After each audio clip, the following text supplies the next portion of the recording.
UKLO 1 year masters. No IELTS required up to 5 years visa. High visa success rate. ఓం నమః శివాయ. ఓం నమో నారాయణాయ. నరదృష్టి కర్మ నివారణ సంచిత కర్మ ప్రారబ్ధ కర్మ ఆగమిక కర్మ నివారణ సకల దోష దగ్ధ తులాభార కాళభైరవాయ నమో నమః. ప్రథమం శైలపుత్రి, ద్వితీయం బ్రహ్మచారిణి, తృతీయం చంద్రఘంటిక, కూష్మాండేతి చతుర్థం, పంచమం స్కందమాతేషు, షష్టమం కాత్యాయని చ, సప్తమం కాళరాత్రి, అష్టమం మహాగౌరీ, నవమం సిద్ధిరాత్రి. శ్రీ రాజరాజేశ్వరీ దేవ్యై నమోస్తుతే. హరి ఓం. మా ఛానల్కి స్వాగతం. చూస్తున్న వీక్షకులకు, ప్రేక్షకులకు, ప్రియ కాళభైరవ భగవద్బంధులకి స్వాగతం పలుకుతూ, మమ్మల్ని ఎంతగానో ఆదరిస్తూ ఉండబడినటువంటి ప్రియ సోదరా సోదరీమణులకు స్వాగతం పలుకుతూ, అందరికీ ముందస్తుగా విజయదశమి పండగ శుభాకాంక్షలు. అమ్మవారి యొక్క ఆశీస్సులు ఉంటే మనకు అన్నీ ఉన్నట్లే కనుక అమ్మను స్మరిద్దాం, అమ్మను ధ్యానిద్దాం. ప్రకృతితో మమేకమైనటువంటి అమ్మవారిని శాకాంబరి స్వరూపంలో పూజ చేసుకుందాం. జీవనాన్ని అద్భుతమైన ఆనందకరమైన జీవితానికి స్వాగతం పలుకుదాం. ద్వాదశ రాశుల్లో గ్రహ గమనాల్ని ఓసారి వీక్షింపచేద్దాం. వృషభ రాశిలో దేవగురు బృహస్పతి సంచార స్థితి, విశేషంగా మిథున రాశిలో కుజ భగవానుడు సంచార స్థితి, కన్యరాశిలో రవి బుధ కేతు సంచార స్థితి. 3 గ్రహాలు కలిపి బుధాదిత్య రాజయోగం చేత కన్యరాశిలో సంచార స్థితి, తులారాశిలో శుక్ర భగవానుడు స్వక్షేత్ర సంచార స్థితి, కుంభరాశిలో శని భగవానుడు స్వక్షేత్ర తిరోగమన సంచార స్థితి, మీనరాశిలో రాహు సంచార స్థితితో ద్వాదశ రాశుల్లో గ్రహ గమనాలు ఈ విధంగా ఉన్నాయి. కన్యరాశి వారు మహాలయాల అమావాస్య సందర్భంగా ఎలాంటి విధి విధానాలు పాటించాలో ఈ వీడియోలో సవివరంగా సంపూర్ణంగా తెలుసుకుందాం. కన్యరాశిలో ఏ ఏ నక్షత్రాలు వస్తాయనగా, ఉత్తరా నక్షత్రంలోని 2, 3, 4 పాదాలు, హస్తా నక్షత్రంలోని 4 పాదాలు, చిత్తా నక్షత్రంలోని 1, 2 పాదములు కలిపితే కన్యరాశి అవ్వడం జరుగుతుంది. చాలామందికి పుట్టినటువంటి కాల సమయంలో డేటా బర్తులు సక్రమంగా లేనటువంటి కారణం వలన పేరు యొక్క మొదటి అక్షరాన్ని అనుసరిస్తూ ఆ రాశిని తెలుసుకునే ప్రయత్నం చేద్దాం.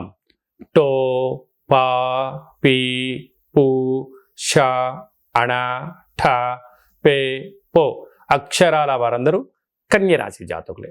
కన్యరాశి యొక్క అధిపతి బుధ భగవానుడు. ఈ అమావాస్య మహాలయాల అమావాస్య అవ్వడం, అందులో బుధవారం అవ్వడం, ఉత్తర నక్షత్రము అందులో హస్తా నక్షత్రము కన్యరాశిలోనే సంచారం చేయడం వలన కన్యరాశి వారు తప్పక పాటించాల్సినటువంటి విధి విధానం ఏమిటయ్యానగా, గతించినటువంటి వారి యొక్క పితృదేవతలకు మీ కుల వంశ ప్రాంత ఆచారంగా కార్యక్రమం ఏర్పాటు చేసుకొని, నవధాన్యాలను అన్ని కేజీంబావుని ఏర్పాటు చేసుకొని బ్రాహ్మణుడికి దానం ఇవ్వడం కానీ, గోమాతకు ఆహారాన్ని ఏర్పాటు చేయడం కానీ, అలాగే పక్షులకు ఆహారాన్ని వేయడము కుదరలేదు, ప్రవహించే నీటిలో ఈ ధాన్యాన్ని వేయడం వలన పితృదేవతలు వీటిని స్వీకరించి వారికి అద్భుతమైన ఐశ్వర్యం ఆనందం కలుగునుగాక అని చెప్పి ఆశీర్వదించడం. అంటే కాకి రూపంలో, కుక్క రూపంలో, చాప రూపంలో, బ్రాహ్మణ రూపంలో, గోమాత రూపంలో స్వీకరించి వారికి మంచి ఆశీర్వచనం కలుగుతుంది అని చెప్పి గమనించాలి. అలాగా రాశిలోనే బుధాదిత్య రాజయోగం, రాశిలోనే కేతు సంచార స్థితి ఉండడం వలన ప్రభుత్వ అధికారులతో, ప్రైవేట్ రంగంలో ఉండబడిన వారందరితో ప్రేమపూర్వకమైన వాతావరణంగా ఉండగలగాలి. దయచేసి వాగొద్దు. మితిమించినటువంటి శృతిమించిన మాటలు మాట్లాడడం వలన అనేక రకాల ఇబ్బందికి, మీ యొక్క సమస్యకు మీరే కేంద్ర బిందువులు అవుతారు అని చెప్పి గమనించాలి. 2వ స్థానంలో శుక్రుడు స్వక్షేత్రకారకుడు అవ్వడం వలన గృహాలు, వాహనాలు, క్రయ విక్రయాలు యోగదాయకం అని చెప్పి గమనించాలి.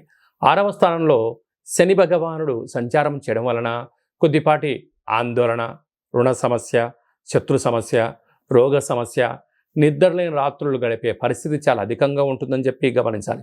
సప్తమంలో రాహు భార్యాభర్తల మధ్య మూడో వ్యక్తుల యొక్క ప్రమేయాలు, ఇబ్బందులు, ప్రేమికుల మధ్య ఆటంకాలు ఉండబడిన పరిస్థితి చాలా అధికంగా ఉంటుందని చెప్పి గమనించాలి.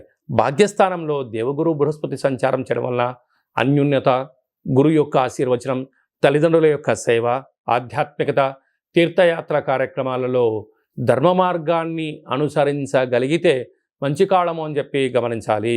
రాజ్యస్థానంలో కుజ భగవానుడు ఉండడం వలన కష్టపడి పనిచేయడం వలన ప్రమోషన్స్, బ్యాంకు యొక్క లావాదేవీలు, స్థిరచరాస్తులు కన్యరాశి వారి సొంతం అవ్వడానికి చాలా అవకాశాలు ఉన్నాయి. కనుక స్వయం వృత్తులు, సేవా రంగాలు, హోటల్ వ్యాపారస్తులు, ఆహార ఉత్పత్తులు, చిన్న చిన్న ఆహార ఉత్పత్తులు, టిఫిన్ సెంటర్స్ నడిపించేవారు, సాఫ్ట్వేర్, హార్డ్వేర్ ఉద్యోగస్తులు, వ్యవసాయ సోదరీమణులు, గృహ భవన నిర్మాణ కార్యక్రమం చేసేవారు, మార్కెటింగ్ రంగంలో ఉండబడిన వారికి కొద్దిపాటి పట్టుదలగా పనిచేయగలిగితే ఆనందం, ధనం కన్యరాశి వారి సొంతం అని చెప్పి గమనించాలి. అక్టోబర్ మాసంలో ముఖ్యమైనటువంటి పండుగల గురించి క్లుప్తంగా, సవివరంగా, సంపూర్ణంగా తెలుసుకుందాం. 2వ తారీఖు 10వ నెల 2024 భాద్రపద మాస కృష్ణపక్ష అమావాస్య బుధవారము. సాక్షాత్తుగా హరిహరసుతుడైనటువంటి అయ్యప్ప స్వామి వారి యొక్క జన్మ నక్షత్రము, విఘ్నేశ్వర స్వామి యొక్క జన్మ నక్షత్రము కరణం చేత, అదే కాకుండా మహాలయాల అమావాస్య అంటారు.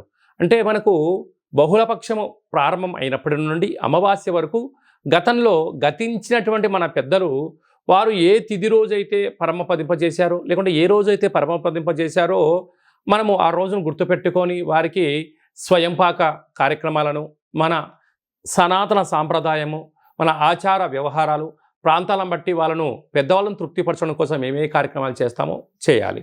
అలా పరిసర ప్రభావం చేత కుదరలేనటువంటి వారందరికీ ఈ యొక్క అమావాస్య తిథి యందున తప్పకుండా ఆ గతించిన వారిని స్మరించుకొని వారి ఆత్మ తృప్తి కోసమే ఏదైతే కార్యక్రమాలు చేస్తామో మనకు వారి యొక్క ఆశీస్సులు ఉంటాయి.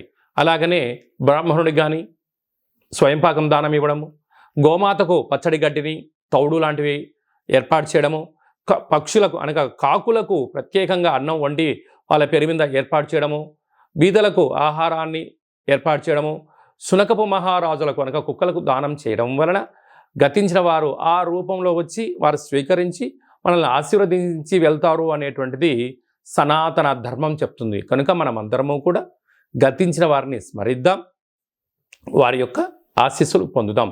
అలా కుదరలేదు అనుకుంటున్న వారందరూ ఈ కింది నెంబర్ సంప్రదించినట్లయితే మీ యొక్క పెద్దవారి యొక్క గోత్రనామాలను పంపించినట్లయితే మన యొక్క కాళభైరవ స్వామి యొక్క దేవాలయంలో ఏర్పాటు చేయడం జరుగుతుంది. కనుక ఈ కార్యక్రమం అంతా కూడా మీకు వాట్సాప్ కాల్, వీడియో కాల్ ద్వారా చూపించడం జరుగుతుందని చెప్పి గమనించగలగాలి.